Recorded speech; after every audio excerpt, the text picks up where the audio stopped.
Welcome to social post. నేను Nihal. So ఇప్పుడు మనం హెల్త్ ఇన్సూరెన్స్ తీసుకున్న తర్వాత వెంటనే ఏ సర్జరీకి మనం ఎలిజిబుల్ అవుతాం, లేకపోయినా ఏ సర్జరీకి ఎంత టైం పీరియడ్ అంటే మనం వెయిట్ చేయాలి, దీని గురించి మాట్లాడడానికి మధు గారు ఉన్నారు, ఫినాన్షియల్ ప్లానర్. సార్తో మనం మాట్లాడదాం. Hello sir, welcome to social post. Hello Nihal గారు. ఎస్ సార్, ఇప్పుడు హెల్త్ ఇన్సూరెన్స్ కనుక మనం తీసుకున్నట్లయితే ఇప్పుడు వెంటనే స్పాంటేనియస్గా ఏ సర్జరీకి మనం ఎలిజిబుల్ అవుతాం, అండ్ నెక్స్ట్ ఏంటంటే ఏ సర్జరీకి ఎంత టైం పీరియడ్ అంటే మనం వెయిట్ చేయాల్సి వస్తుంది? సార్, ఇప్పుడు ప్రతి ఒక్కరు హెల్త్ ఇన్సూరెన్స్ తీసుకున్న వాళ్ళ ఆలోచన ఎలా ఉంటుంది అని అంటే, ఇంకా నేను హెల్త్ ఇన్సూరెన్స్ తీసుకున్నాను, ప్రతిదీ హెల్త్ ఇన్సూరెన్సే కవర్ చేస్తుంది అనుకుంటారు. అంతే అనుకుంటారు. హెల్త్ ఇన్సూరెన్స్లో వెయిటింగ్ పీరియడ్స్ కనుక మీరు తెలుసుకోకుండా హెల్త్ ఇన్సూరెన్స్ తీసుకున్నారంటే తర్వాత చాలా ఇబ్బంది పడాల్సి వస్తుంది. అంటే తెలుసుకోకపోతే ఇబ్బంది పడాల్సి వస్తుంది మీరు అంటున్నారు. అంటే ఏజెంట్ చెప్పకపోవడం వలన, లేకపోతే వీళ్ళు తెలియకపోవడం వలన, ఇద్దరు ఎవరు తప్పు? రెండు దగ్గర దగ్గర ఏజెంట్ చెప్పకున్నా లేదా మీరు తెలుసుకోకున్నా end of the day problem అయ్యేది హెల్త్ ఇన్సూరెన్స్ అనే కాంట్రాక్ట్ లో మీరు ఇన్సూరెన్స్ కంపెనీ ఉంటారండి. ఏజెంట్ జస్ట్ మీకు సర్వీస్ ఇస్తాడు అంతే.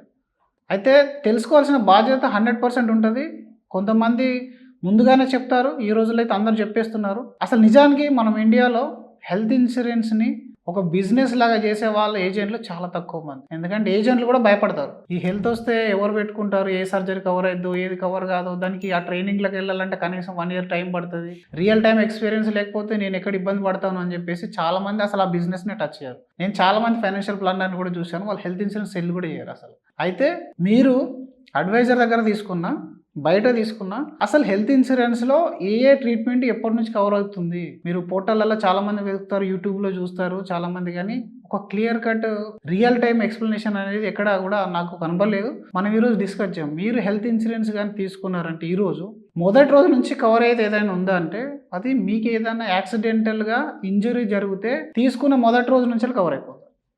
రీసెంట్గా మనం కూడా లాస్ట్ సెప్టెంబర్ నవంబర్లో ఒక క్లెయిమ్ ఇచ్చాము.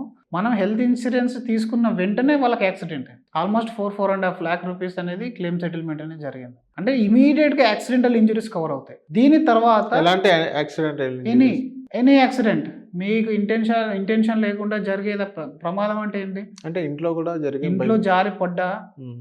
అంటే నేను ఒక క్లెయిమ్ చూశాను, వాళ్ళు డాబా పైన ఏదో చదురుతుండగా ఆ పైన పెట్టిన ఒక వస్తువు వచ్చేసి వేలు మీద పడితే ఇదంతా డ్యామేజ్ అయిపోయింది, సర్జరీ పడింది. దానికి ఈ 4 వేలకు సర్జరీ జరుగుతుంది. దాదాపు అది కూడా ఒక 6 నుంచి 7 లక్షల బిల్ అయింది. పాలసీ తీసుకున్నాక 3-4 రోజు కాల్ చేసి గబరా పడుతూ అడిగాడు కస్టమర్, సార్ ఇలా అయింది సార్, ఇది 30 రోజులు వెయిటింగ్ అన్నారు కదా సార్. 30 రోజులు కాదు, మీరు ఏం టెన్షన్ పడద్దు, మీరు హాస్పిటల్కి వెళ్ళిపోండి, ముందు ట్రీట్మెంట్ స్టార్ట్ అయిపోతుంది అని చెప్పాము. అది క్లియర్ అయిపోయింది. యాక్సిడెంటల్ అది ఎనీ టైప్, మీరు వాష్రూమ్లో జారి పడతారా, బయట చేస్తారు, ఏదైనా సరే అది మన జరిగింది కాబట్టి what ever the reason, until unless మీరు ఎగెనెస్ట్ ఆఫ్ లా యాక్టివిటీస్లో ఉన్నంత వరకు, అంటే డ్రంక్ అండ్ డ్రైవ్ కానీ, ఆపోజిట్ డ్రైవింగ్ కానీ, వితౌట్ డ్రైవింగ్ లైసెన్స్ డ్రైవ్ చేయడం కానీ, ఇలాంటి డ్రగ్స్ కానీ, ఆల్కహాల్ తీసుకొని ఇంకేదైనా ఫైటింగ్లోకి వెళ్ళిపోయినప్పుడు ఇట్లాంటి కవర్ చేయాలి.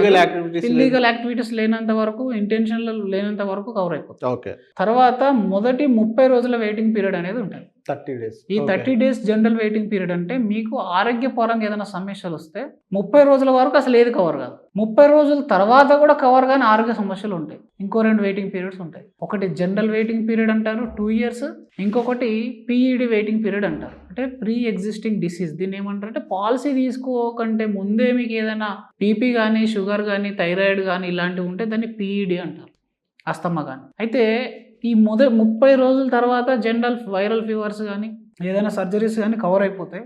ఈ 2 years వెయిటింగ్ పీరియడ్ అనేది జనరల్ అన్ని కంపెనీస్కి సేమ్ ఉంటుంది. ఈ 2 years వెయిటింగ్ పీరియడ్లో ఏమొస్తాయి మరి అని అంటే అందులో ఒక 8 to 9 లిస్టెడ్ ఇష్యూస్ అనేవి ఉంటాయి. అదంతా పెద్ద ప్రాణాంతకం కాదు, బట్ ఆ ఇష్యూని ఇస్తే ఇన్సూరెన్స్ కంపెనీ మూతపడిపోతుంది ఇమీడియట్గా ఇచ్చేస్తే. అందుకని IRDA కొంత లిస్ట్ను ప్రిపేర్ చేసి పెట్టేసి ముందే. అందులో క్యాట్రాక్ట్ ఆపరేషన్, నీ రీప్లేస్మెంట్, శరీరంలో ఎక్కడ ఏర్పడ్డ గడ్డలైనా సరే, సిస్ట్ అంటారు దాన్ని, అలాగే గైనిక్ ఇష్యూస్, కిడ్నీ స్టోన్స్, ఇలాంటివి మోకాళ్ళ ఆపరేషన్, ఇవన్నీ నాన్ ఎమర్జెన్సీ సర్జరీస్ అంటారు. వీటిని తీసుకున్న తర్వాత కంటిన్యూస్గా మీరు 2 పాలసీలు రెన్యువల్ చేసిన తర్వాత 3వ పాలసీలోనే మీకు ఎలిజిబిలిటీ వస్తుంది. ఈ 2 పాలసీస్ ఎప్పుడు రెన్యువల్ చేయాలంటే ఎంత టైం పీరియడ్? Same continuous. ఇప్పుడు మీరు తీసుకున్నారు January 1st తీసుకుంటే నెక్స్ట్ January 1st రెన్యువల్ వచ్చింది, ఒక పాలసీ అయిపోయింది. ఆ తర్వాత January 1st రెండో పాలసీ అయిపోయింది. January 2nd నుంచి 3rd yearలో మనకు కవర్ అయిపోతుంది. ఇప్పుడు ఏదైతే January 1st అని అన్నా కదా, 2nd 12th నుంచి ఇంకా మనం పెట్టుకోవచ్చు. January 1st జాయిన్ అయిపోయి 2nd నుంచి మీరు పెట్టచ్చు. అక్కడ ఇంకొక జాగ్రత్త పడాలి. ఒకవేళ మీరు 2025 జనవరిలో పాలసీ తీసుకున్నారు, 26 జనవరిలో రెన్యువల్ చేయాలి మీరు, ఫస్ట్ రెన్యువల్. ఈ రెన్యువల్ మీరు ఏం చేశారు, ఏదైనా టూర్కి వెళ్ళి దీన్ని డిలే చేశారు. ఎంత డిలే చేశారు, మీ గ్రేస్ పీరియడ్ 30 డేస్ ఉంది, మీరు ఒక 20 రోజుల తర్వాత పాలసీ రెన్యువల్ చేశారు. మళ్ళీ ఆ 20 డేస్ కూడా కంప్లీట్ అయి ఉండాలి. ఆ 20 డేస్ అంటే జనవరి 21st డే నుంచి అది కవర్ అవుతుంది. రీసెంట్గా మేము క్యాటరాక్ట్ క్లెయిమ్ చేసాము, 2 సంవత్సరాల మీద కరెక్ట్ 3 రోజులకు 4 రోజులకు వచ్చారు. చూస్తే ఆ సెకండ్ ఏదైతే రెన్యువల్ ఉందో ఆ రెన్యువల్ అనేది డిలే చేశారు వాళ్ళు 15 డేస్. దానికి మన దగ్గర ఉన్న కంపెనీ నేమ్ ఏం చెప్పడానికి అవసరం లేదు. సో దానికి వాళ్ళు ఆ క్యాటరాక్ట్ క్లెయిమ్ ఒక్క 25 రోజులు, అంటే ఆల్రెడీ వాళ్ళు పెట్టింది 3 రోజులు, ఇంకొక 17 రోజులు కానీ తర్వాత వాళ్ళు సర్జరీకి వెళ్ళి ఉంటే ఆ సర్జరీ కవర్ అయ్యేది. ఈ విషయం చాలా మంది తెలియదు. 2 years అంటే అయిపోయింది కదా, సింపుల్ 2 years అనుకుంటారు. 2 years is your policy should be active stage. Me policy 2 సంవత్సరాలు యాక్టివ్లో ఉండాలి. మీరు 1 month డిలే చేస్తే 1 month మళ్ళీ వెయిట్ చేయాలి 2 సంవత్సరాల తర్వాత. 15 డేస్ డిలే చేస్తే 15 డేస్ రెన్యువల్ వెయిట్ చేయాల్సి వస్తుంది. సో ఈ విషయం చాలా మందికి తెలియదు. తర్వాత ప్రీ ఎగ్జిస్టింగ్ డిసీజ్ అంటే మీకు ఆల్రెడీ అస్తమా ఉందా, బ్లడ్ ప్రెషర్ ఉందా, కొలెస్ట్రాల్ ఉందా, డయాబెటీస్ ఉందా, వీటిని వెయిటింగ్ పీరియడ్తో తీసుకుంటాయి కంపెనీస్. అయితే కొన్ని కంపెనీస్ 3 సంవత్సరాలు వెయిటింగ్ పీరియడ్ పెడతాయి, కొన్ని కంపెనీస్ 4 సంవత్సరాలు వెయిటింగ్ పీరియడ్ పెడతాయి. ఈ 3 సంవత్సరాల వెయిటింగ్ పీరియడ్లో వీటికి సంబంధించిన ఏ ఇష్యూ వచ్చినా కూడా ఆ సర్జరీ కవర్ కాదు. అంటే మీకు ఇప్పుడు డయాబెటీస్ ఉందని చెప్పారు, because of diabetes heart attack వచ్చినా కవర్ చేయరు, because of BP heart attack వచ్చినా కవర్ చేయరు. అందుకే పీఈడి వెయిటింగ్ పీరియడ్ నాకు ఓన్లీ బీపీకే ఉంది కదా వెయిటింగ్ పీరియడ్, మిగతా అన్ని కవర్ అవుతున్నాయని భ్రమలో మీరు వెళ్ళొద్దు. బీపీ వెయిటింగ్ పీరియడ్ అంటే బీపీ రిలేటెడ్ ఏ ఇష్యూ వచ్చినా, బ్రెయిన్ స్ట్రోక్ వచ్చినా సరే అది వెయిటింగ్ పీరియడ్లోకి వస్తుంది. బికాస్ ఆఫ్ ద బీపీ మీకు స్ట్రోక్ వచ్చింది, ఇలా చేస్తారు. మరి దీన్ని అవాయిడ్ చేయడానికి ఒక ఆప్షన్ ఉంది. మనం దాన్ని వెయిటింగ్ పీరియడ్ని రెడ్యూస్ చేసే రైడర్ తీసుకోవాలి. పీఈడి వెయిటింగ్ పీరియడ్కి వేవర్ అనేది ఉంటుంది. అప్పుడు మీకు బీపీ కానీ, షుగర్ కానీ, డయాబెటీస్ కానీ, అస్తమా కానీ ఉంటే మీరు కనుక కాస్త ఎక్స్ట్రా ప్రీమియం కడితే ఈ వెయిటింగ్ పీరియడ్ కాస్త స్ట్రైట్ అవే 30 డేస్కి వచ్చేస్తుంది. ఈ 30 డేస్కి వచ్చినప్పుడు ఏమైంది, 31st డే నుంచి యూఆర్ ఎలిజిబుల్ ఫర్ ఎనీథింగ్. తర్వాత పర్మనెంట్ ఎక్స్క్లూజన్స్ అని ఉంటాం. ఈ పర్మనెంట్ ఎక్స్క్లూజన్స్ అంటే ఏంటి, మనకు క్యాన్సర్ ఉంది, లేకపోతే స్టంట్ ఉంది, ఇంకేదైనా ప్రాబ్లం ఉంది. ఇప్పుడు రాడ్ ఉంది, కొంతమందికి హ్యాండ్కి బ్రేక్ అయినప్పుడు, యాక్సిడెంట్ అయినప్పుడు రాడ్ వేస్తారు, స్టీల్ రాడ్, మళ్ళీ దాన్ని రిమూవ్ చేయాలి. నాకు రాడ్ ఉంది, నాకు రాడ్ ఉంది. సో ఆ రాడ్ని మనం మెన్షన్ చేయాలి, అది పర్మనెంట్ ఎక్స్క్లూజన్. ఓకే, అంటే మీరు మళ్ళీ మీరు డబ్బులు పెట్టి తీసుకోవాలి దాన్ని, హెల్త్ ఇన్సూరెన్స్ కవర్ చేద్దాన్ని. అలాగే మెటర్నిటీ అనేది మీరు కావాలని తీసుకుంటే ఉంటుంది, లేదా మీ పాలసీలో ఇన్బిల్ట్ ఫీచర్ అయితే ఉంటుంది తప్ప మిగిలింది ఉండదు. ఈ మధ్యలో ఒక ఆయన కాస్త నెగిటివ్ వీడియో చేస్తున్నాడు హెల్త్ ఇన్సూరెన్స్ మీద. మన ప్రేక్షకులకు కొంచెం ఎక్స్ప్లెయిన్ చేద్దామని చెప్పేసి ఈ టాపిక్ తీసుకోవడం జరిగింది. అంటే ప్రతిదానికి వెయిటింగ్ పీరియడ్ పెట్టే హెల్త్ ఇన్సూరెన్స్ పాలసీ మీరు తీసుకోవడం వల్ల మీ డబ్బులు వేస్ట్ అయిపోతే కార్పొరేట్ కంపెనీస్ మాత్రమే లాభపడతాయి అంటున్నారు. నిజానికి ఆయన చెప్పింది అక్షరాల నిజం. కానీ ఒక్కసారి హెల్త్ ఇన్సూరెన్స్ కంపెనీ యొక్క వెబ్సైట్లోకి వెళ్ళి మీరు చూడండి, వాళ్ళు కలెక్ట్ చేసిన ప్రీమియం ఎంత, ఈ సంవత్సరం సెటిల్ చేసిన క్లెయిమ్స్ అన్ని అమౌంట్ ఎంత, లాస్ట్ 10 సంవత్సరాల హిస్టరీ కానీ మీరు చూస్తే అప్పుడు అర్థమవుతుంది హెల్త్ ఇన్సూరెన్స్ చేసే మోసం ఏంటనేది. అసలు మోసం కాదు, ఇది పెద్ద సోషల్ సర్వీస్. కాకపోతే మనకు అర్థం కావాలి ఇది ఒక బిజినెస్ అని. ఎండ్ ఆఫ్ ద డే ఇది ఒక బిజినెస్. నీకు మెటర్నిటీ డే 1 రోజు ఇస్తా అంటే ఏపీ తెలంగాణ కాదు, ఇండియాలో ఉన్న ప్రతి ఒక్కరు మెటర్నిటీ పాలసీ కొంటారు. అది తెలిసిన లాస్. హెల్త్ ఇన్సూరెన్స్ నువ్వు ఎలా అర్థం చేసుకోవాలంటే, నాతోని కానీ ఏదైతే ఖర్చు వస్తుందో దాన్ని హెల్త్ ఇన్సూరెన్స్ మీద నేను డిపెండ్ అవుతా.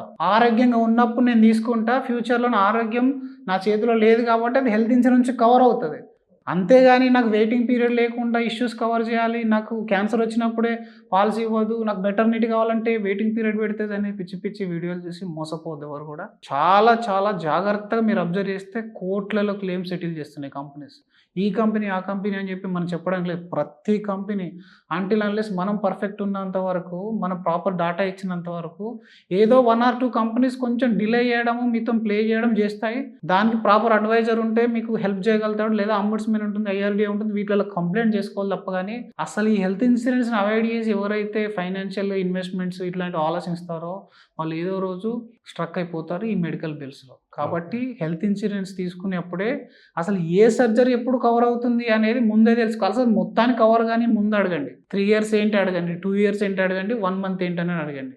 తర్వాత మీ ఇష్యూస్ అన్నీ చెప్తే ఇది దేనికి ఎప్పుడెప్పుడు కవర్ అవుతుందని కూడా మీరు ఎక్స్ప్లెయిన్ చేయండి వాళ్ళకి. అలాగే ఇంకా లాస్ట్ ఒకటి చెప్తాను, బోనస్ అని వింటాం మనం.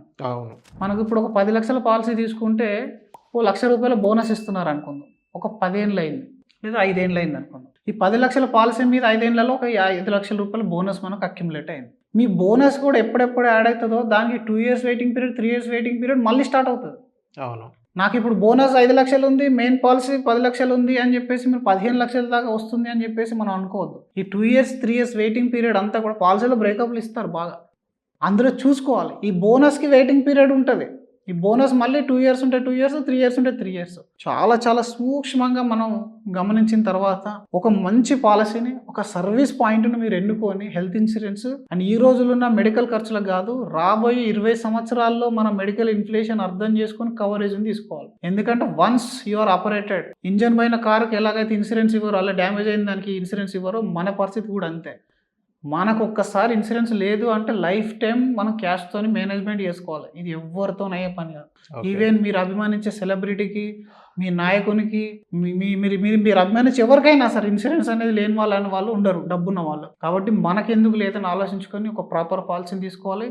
ఇలాంటి సర్జరీస్ని వాళ్ళు అర్థం చేసుకుంటే మాత్రం బాగుంటుంది. Okay. So thank you sir మా సోషల్ పోస్ట్ వచ్చినందుకు. Thank you.